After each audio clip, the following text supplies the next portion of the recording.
माखनपुर गांव के कोने में एक पेड़ के नीचे एक साधारण सा घर था। वही रहता था रतन का परिवार, जो एक गरीब किसान था। उम्र तो कोई 45 साल ही थी, पर धूप में मेहनत और चिंता से उम्र से बड़ा ही लगता था रतन।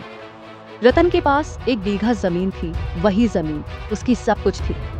रतन अपनी पत्नी गौरी और बेटा चिंटू के साथ रहता था। हर सुबह रतन सूरज से पहले उठता, बैल और हल को लेके खेत में निकल जाता। कई बार खेत सूखा रह जाता, तो कई बार साहूकार की कर्ज की चिंता मन को खा जाती, लेकिन फिर भी चेहरे पर एक उम्मीद की मुस्कान होती। गौरी, इस साल भी मौसम लग रहा है साथ नहीं देगा गौरी।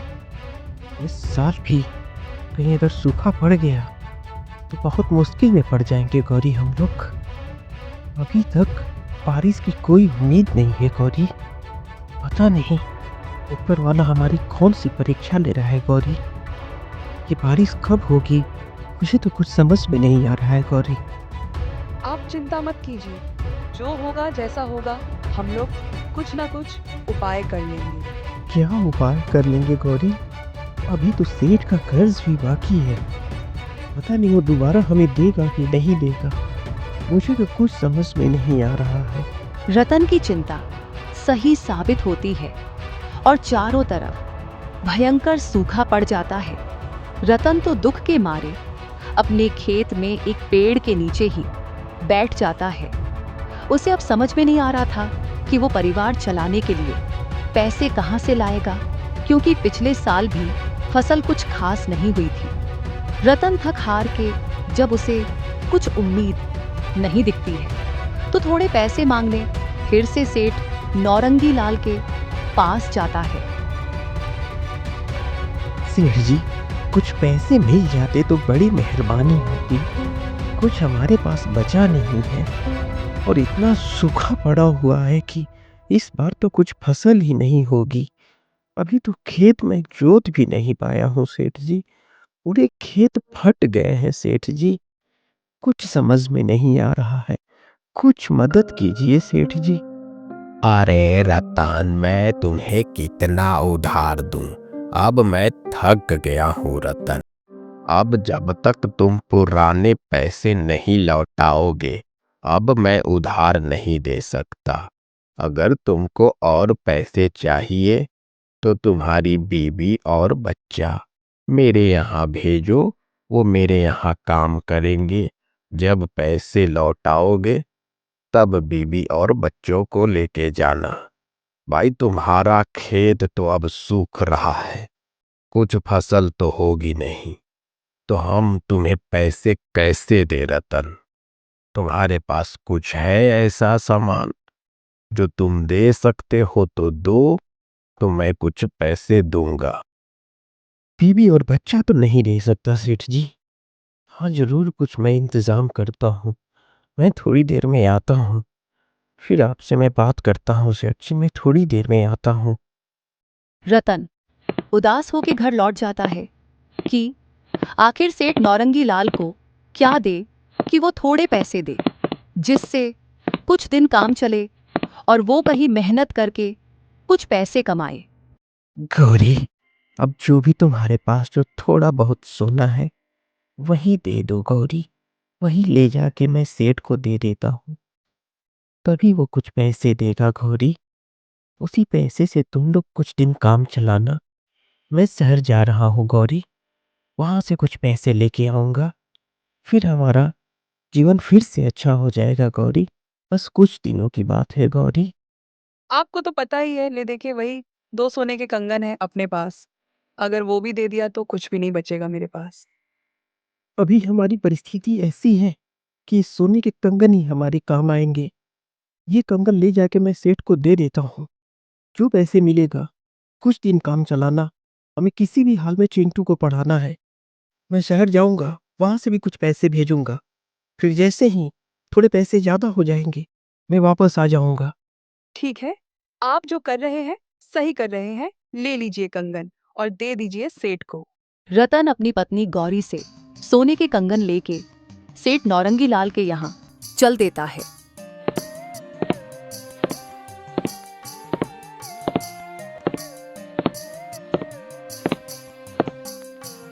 सेठ जी, ये रहे सोने के कंगन। इनके जो पैसे हैं दे दीजिए, बाकी का उधार मैं बाद में चुका दूंगा सेठ जी। अभी इनके जो पैसे हो रहे हैं दे दीजिए मुझे। ठीक है रतन, अब लाए हो तो ये सोने के कंगन दे दो। इन सोने के कंगन के बदले कुछ पैसा दे देता हूँ, पर याद रखना अभी बहुत उधार बाकी है। जल्दी से चुका देना, भूल मत जाना पैसे लेके। नहीं नहीं सेठ जी, मैं आपके सारे पैसे चुका दूंगा। आप इतना भरोसा रखिए रतन पे, रतन आपके सारे पैसे चुका देगा।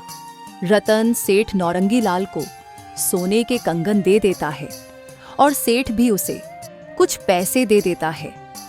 रतन वो पैसे अपनी पत्नी को दे देता है और शहर जाने की तैयारी में लग जाता है। रतन, तुम्हारे सपने बड़े हैं, पर पैसे भी तो होने चाहिए भाई। हम लोग ठहरे गांव के लोग, कहां से हमारे पास सालों भर पैसे रहेंगे। खेती तो इस बार भी नहीं ही होगी। जिसके पास पैसे हैं वो तो कुछ और तरीके से खेती कर लेगा। तुम क्या करोगे? सेठ नौरंगी लाल कब तक तुम्हें उधार देगा? पता चला तुम्हारा खेत भी किसी दिन सेठ ले लिया। भैया नहीं, ये मेरे पूर्वजों की जमीन है। इतनी आसानी से मैं हार नहीं मानूंगा। मैं शहर जाऊंगा, मेहनत करूंगा, पर अपनी बीवी और बच्चे को गिरवी नहीं रख सकता। मुझे चिंटू को पढ़ाना है, मुझे उसे कुछ बनाना है। मैं इतनी आसानी से हार नहीं मानने वाला। नहीं भैया नहीं। रतन अगली सुबह शहर के लिए निकल जाता है ताकि वो कुछ पैसे कमा के सेठ का कर्ज उतारे, अपने बेटे चिंटू को अच्छे से पढ़ा सके और परिवार का खर्च भी चला सके। रतन शहर पहुंच के जहां नए नए मकान बन रहे थे वहां जाता है और अपने लिए काम मांगता है। वहां पे काम कर रहे लोग बोलते हैं इस बिल्डिंग के पीछे चले जाओ, हमारे सुपरवाइजर साहब हैं, उनसे बात कर लो। कुछ काम मिलेगा साहब, गांव से आया हूँ, कुछ भी काम मिलेगा तो कर लूंगा। कुछ काम होगा तो दे दीजिए साहब। तुमसे कोई दूसरा काम तो होगा नहीं। यहाँ काफी सावधानी से काम करना पड़ता है। यहाँ तुम बस जो सामान बोला जाएगा वो एक जगह से दूसरी जगह ढोना, उसमें कोई कोताही न बरतना, और हाँ, हर काम सावधानी से करना। यहाँ टूटने फूटने का डर रहता है, इसलिए हमेशा ऊपर दाएं बाएं नीचे सब जगह देख के चलना। जरूरत पड़े तो हेलमेट भी पहनना। तुम्हें दिन के 200 रुपये मिलेंगे, मंजूर है? तो आज से काम पे लग जाओ। हाँ हाँ साहब, मैं ढो लूंगा, मैं ढो लूंगा, मैं मेहनत से ढो लूंगा। मुझे दिन के 200 रुपये ठीक है साहब, 200 रुपये ठीक है मेरे लिए। मैं दिन भर ढोऊंगा, मैं थोड़ा बहुत यहीं पे खा के जो भी मिलेगा यहीं सो जाऊंगा साहब। रतन रात दिन काम करने लगता है और वही काम वाली जगह पे ही रात को सो जाता था। रतन के मेहनत से उस बड़ी बिल्डिंग के निर्माण को देखने वाले सुपरवाइजर भी बहुत प्रभावित थे और रतन के पैसे का भी ख्याल रखते थे। देखते देखते 8 महीने गुजर जाते हैं और अब रतन ने ठीक ठाक पैसे जोड़ लिए थे तो वह फिर से अपने गांव लौट जाता है। रतन सीधे सेठ नौरंगी लाल के यहाँ जाता है। मैं आपके पैसे लाया सेठ जी, ये लीजिए आपके सारे पैसे। अब मेरे पास आपका कोई उधार नहीं है सेठ जी, ये लीजिए पैसे। अरे रतन, इतनी भी जल्दी क्या थी? मैं तुमसे पैसे मांग रहा था क्या? नहीं नहीं सेठ जी, गरीबी ने मुझे बहुत कुछ सिखाया है। मेहनत करूंगा, आगे बढ़ूंगा, पर किसी का उधार नहीं। सेठ जी धन्यवाद आपका। जैसे भी है आपने जो भी है पैसे दिए, उसी से मेरा काम चला। चलता हूँ मैं सेठ जी। रतन फिर अपने घर जाता है और सारे पैसे अपनी पत्नी गौरी को दे देता है। रतन का बेटा चिंटू भी मन लगा के पढ़ाई करने लगता है। आप इतने समय बाद आए हैं, अब आप कुछ दिन आराम कर लीजिए, फिर खेत पे जाइएगा काम करने। नहीं गौरी, मैं कल सुबह ही अपने बैलों को लेके खेत पे जाऊंगा और फिर से अपने खेतों को जोतूंगा। आखिर कभी तो भगवान सुनेगा हमारी। मैं कल ही जाऊंगा गौरी, कल सुबह ही। रतन अगली सुबह फिर से अपने बैलों को लेके अपना खेत जोतने चल देता है। इस बार तो रतन की किस्मत साथ देती है और जोरों से बारिश होती है। अब रतन की फसल कुछ दिनों के बाद लहलहाने लगती है। रतन को तो अब एक अलग ही सुकून लग रहा था। उसका जीवन अब सही पटरी पर चलने लगा था। ऊपर वाले ने हमारी फरियाद सुन ली गौरी। इस बार हमारी फसल भी बहुत अच्छी हुई है। अब हमें कोई दिक्कत नहीं होगा गौरी। चिंटू भी शहर गया है, देखते हैं कैसा पढ़ाई कर रहा है। अब जो होगा भगवान ही हमारी मदद करेगा। पर फसल तो इस बार अच्छी होगी गौरी। मैं तो बहुत खुश हूँ। ये सब आपके मेहनत और कठिन संघर्ष का नतीजा है। हाँ, चिंटू भी मेहनत कर ही रहा है। देखिए उसकी किस्मत में क्या लिखा है।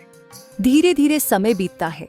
अब रतन की स्थिति पहले से अच्छी हो गई थी और करीब 5 साल बाद जब गौरी और रतन अपने घर के बाहर बातें कर रहे थे, तभी चिंटू घर वापस आता है। पिताजी, मुझे नौकरी मिल गई है पिताजी। ये चिंटू अब ब्लॉक में अधिकारी बन गया है पिताजी। अरे मैं ये क्या सुन रहा हूँ?